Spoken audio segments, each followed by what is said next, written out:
गुरुकुल किशनगढ़ घासेड़ा में कार्यरत रसायन विज्ञान के व्याख्याता श्री मनीष कुमार जी ने भारतीय शिक्षा बोर्ड की कार्यशाला में डॉक्टर H.C. वर्मा जी की उपस्थिति में व्याख्यान दिया, जिसकी कुछ झलकियां इस प्रकार हैं।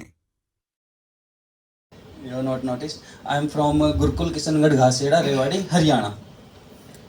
So class basically what I have observed that we are in a confusion that when someone comes here and they start teaching like 6th class students, and then it comes out that the students are actually not from 6th class.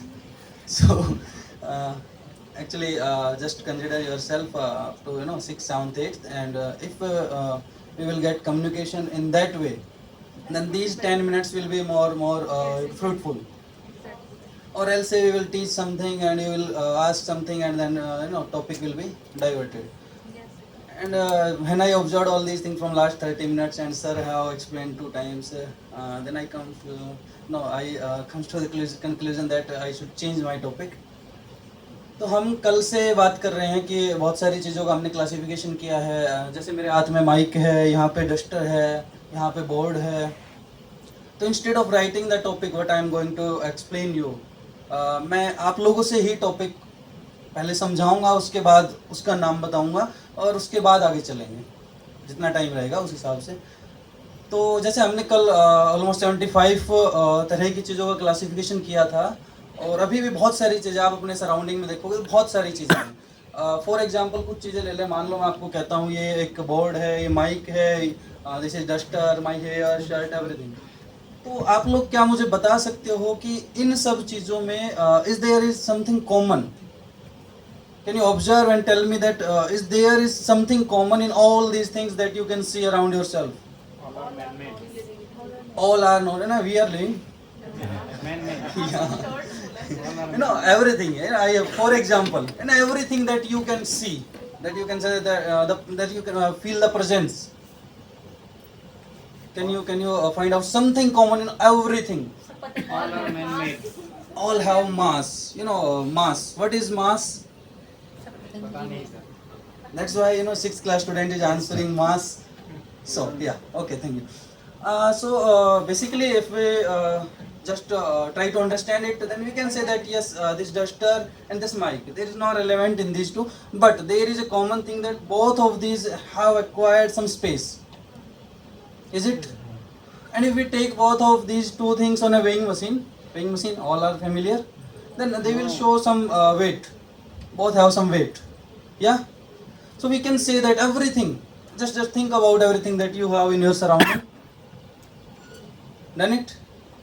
And just think about the two properties that I have explained to you, that is volume, space, not volume.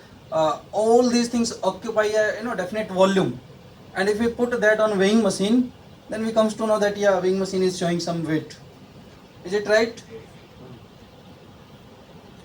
So we can say that everything have two properties in common, that is everything have a definite volume and means acquire some space and have some weight that is showing by weighing machine. Is that clear to everyone? Now tell me, is there something which actually do not have these two properties? Just think. Is there something which neither have volume nor have mass?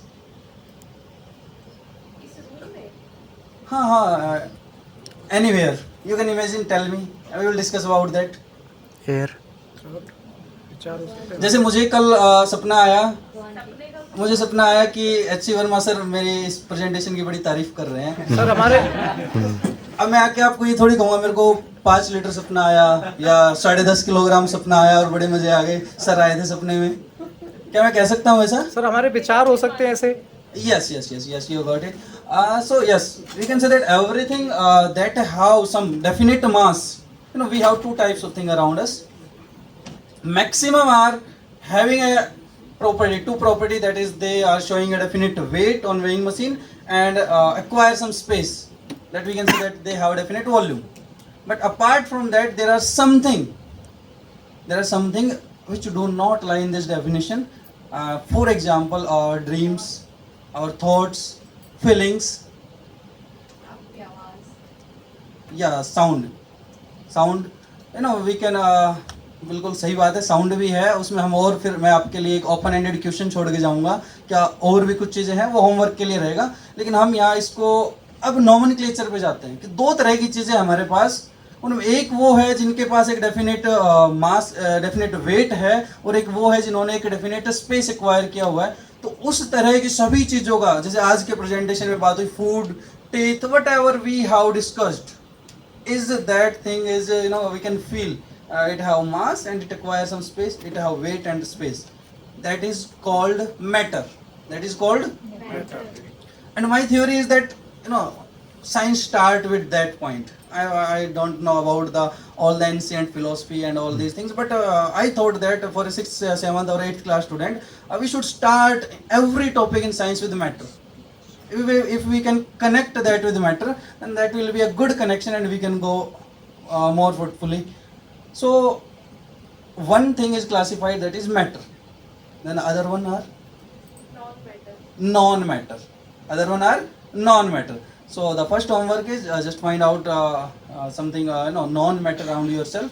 And I have a question, also specific question. Just think about fire, just think about fire and just try to find out the answer, that what is fire, either matter or non-matter. This is a question for you. So I think everyone are familiar with the matter and non-matter. Is that clear? Yes, sir. Okay. Now, you know, this is duster again. What is this? Yes, sir. अब आजकल मतलब आमतौर पे घर में बड़े लड़ाई करते हैं, कुछ भी करते हैं, तो हो जाता है कई बार, क्या मैटर है भाई, क्या बोलोगे आप लोग? Anything that occupy space and have definite mass is called matter. इसके अलावा और कोई मैटर नहीं है, बाकी सब ठीक है। तो ये भी मैटर, ये भी मैटर। अब मैंने क्या किया, मैं चाह रहा हूँ कि किससे मिलके बना है। I want to know that what it is made up of. कैसे पता लगाएंगे? काटते रहो। काटते रहो। हमने इनको तोड़ना शुरू किया, इनको पीटना, इनको जहां तक एक्सट्रीमली। अब यहाँ पे कल्पना तोड़ दिया, तब तक तोड़ो जब तक वो लास्ट अपने एक्सट्रीम स्टेज पे ना पहुंच जाए, जो हम देख नहीं पाएंगे। तोड़ेंगे किसे? नहीं, तोड़ने के लिए तो उसके लिए कोई साइंस की जरूरत नहीं है। कहने का मतलब ये किस चीज से बना हुआ है, what are the fundamental building blocks of the matter, we want to know that. Everything is matter, so we want to just know that what is made up of matter. Matter किससे मिलके बना? तो हमने उसको तोड़ना शुरू किया और उस लेवल तक तोड़ा कि उसके बाद उसको तोड़ना नामुमकिन हो गया कि अब हम नहीं तोड़ सकते। आमतौर पे अगर हम यहाँ तोड़ना शुरू करेंगे तो एक स्टेज अब भी आ जाएगी कि उसके बाद हमें लगेगा अब नहीं टूट रहा है।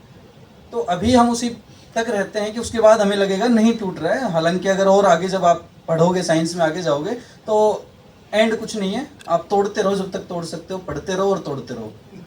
हाँ, तो अभी हमें एक पॉइंट आएगा कि हम नहीं तोड़ पाएंगे, उसके बाद तो हमें पता चलेगा कि भाई ये सबसे छोटा हिस्सा है इसका, जिसके रिपीटेड एडिशन से ये डस्टर बना है, जिसके रिपीटेड एडिशन से ये बना है, हम बने, ये सब चीज़ें बनी हुई है। तो उसके बाद सवाल आता है कि वो है क्या? तो उस बारे में एक ग्रीक वर्ड होता है एटोमोस, वहाँ से एक उसका मतलब होता है इंडेस्ट्रक्टिबल, इनडिविजिबल। तो वहाँ से एक वर्ड लिया गया और इस जो लास्ट एक्सट्रीम पॉइंट है, जो एक्सट्रीम पॉइंट है कि उसके बाद उसको हम नहीं तोड़ सकते, तो उसके लिए उस एटोमोस से एक वर्ड निकाल के रख दिया कि वो क्या है? एटम्स। क्या है वो? एटम्स। तो हम ये कह सकते हैं कि atoms are the building block of matter. Atoms are the building block of matter, और हम उसको डिफाइन कर सकें, atoms are the smallest indivisible invisible. उसके बाद हमें दिखना बंद हो गया था वो क्या है, part of matter with which matter is made up of. Question आता है, अगर ये भी मैटर है, ये भी मैटर है, सब मैटर है, सब एटम से मिलके बने, why all these are different from each other? तो ये जानने के लिए पढ़ते रहिए साइंस। Thank you.